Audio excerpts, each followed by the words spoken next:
Let's face it, there are a lot of us. And it's getting more than a little crowded. Right now, there are over 7.7 billion people on Earth. And the United Nations predicts we'll have 8.6 billion people sometime in 2030. And that's a problem. Many scientists think Earth can only support 9 to 10 billion people. We're running out of room. But could there be a way to get more land to accommodate our ever-increasing population? Enter the atoll, made of donut-shaped underwater mountains and islands, formed by underwater volcanoes. Could these submerged rings of land be just the thing we need to create more living space? What if we could drain the world's largest atoll? Would we be able to benefit from this? Or would it make things way worse? This is What If, and here's what would happen if we drained the world's largest atoll. An atoll forms when an underwater volcano, also known as a seamount, erupts, with the lava from the volcano hardening as it hits the water. After many eruptions, the seamount grows until it rises above the water. You've probably seen one of these before. We call them islands. The hardened lava under the water then becomes a home for many living organisms, especially corals. As the corals grow, they form a fringing reef around the island.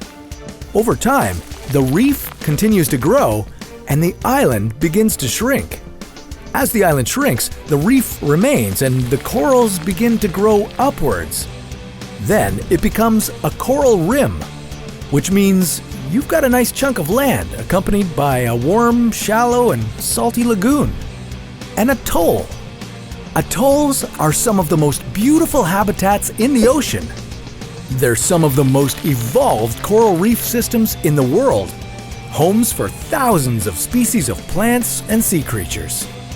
The largest of them all is none other than the Great Chagas Bank. This atoll has a massive area of 12,642 square kilometers. Could this be our new redevelopment project?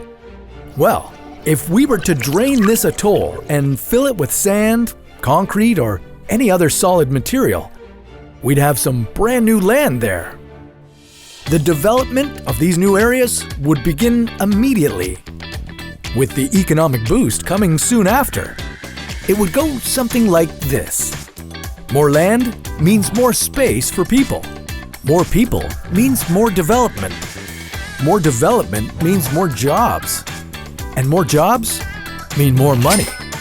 So, sounds like a winner, right? Well, not so much. Remember those coral reefs I mentioned before? Well, we kind of need them. And when I say kind of, I mean we absolutely need coral reefs. But if we drain the water around them, the reefs die. About 80% of the oxygen you breathe comes from the ocean, not from land. We need healthy oceans to produce oxygen. Healthy oceans need coral reefs. Do you see what I'm getting at? And if you're still hung up on the lost profits from not draining the atoll, get this. Coral reefs are essential breeding, spawning, and feeding grounds for more than 4,000 species of fish. Those fish are a major source of food for over 1 billion people worldwide. The National Marine Fisheries Service estimates the annual commercial value from the coral reefs at over $100 million. And that's not even getting into how they act as coastal bodyguards. Healthy coral reefs have rough surfaces and complex structures that scatter much of the force of incoming waves. This means that these reefs act as buffers for currents, waves, and storms. Coastlines protected by reefs are a lot more stable. So it's best that we don't kill these silent heroes of the sea. Just because we can do something doesn't mean we should. Draining an atoll is certainly possible, but draining the world's atolls would have catastrophic effects worldwide. So let's rethink this. What if, instead of draining water out of the atolls, water became a new home for us? What if we could find that extra room we need by building underwater cities? Well, that's a story for another What If.